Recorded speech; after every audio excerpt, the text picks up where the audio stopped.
ఏంటి పచ్చటి పొలాలు చూపిస్తున్నాను అనుకుంటున్నారా?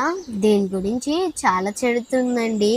నాతో పాటు ఒకసారి వచ్చి 1,00,00,000 సంపద కలిగి ఉన్న స్వామి గుంటూరు జిల్లాలో మన విజయవాడ దగ్గరలో ఉన్నారని మీకు తెలుసా?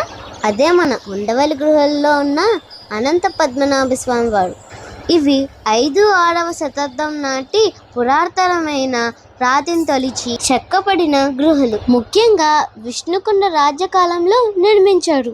ఇప్పుడు మీరు చూస్తున్న ఈ గృహ పూర్వకాలంలో రాజులు రాణులు ఇక్కడ నుండి మన కృష్ణా నది క్రిందిగా ఇంద్రకీలాద్రి దగ్గరకు, అలాగే మన పానకాలపు లక్ష్మీ నరసింహస్వామి టెంపుల్ 2 చోట్లకి మార్గం ఉండిద్దంట.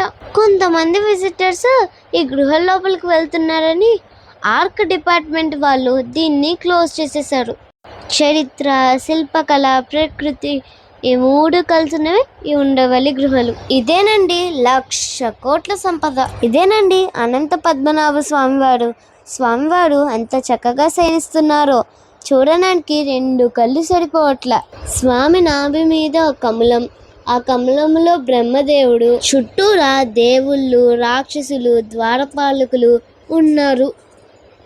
మానవ వర్మ అనే ఒక రాజు బౌద్ధ సాంప్రదాయం నచ్చక అనేక చోట్ల ఆయన బౌద్ధులకు సంబంధించిన ఏవైతే ఉన్నాయో అవన్నీ నాశనం చేయడం జరిగింది. ఇక్కడ ఈ ఉండవల్లి గృహల్లో ఉన్న విగ్రహాలను కూడా ధ్వంసం చేయడం జరిగింది.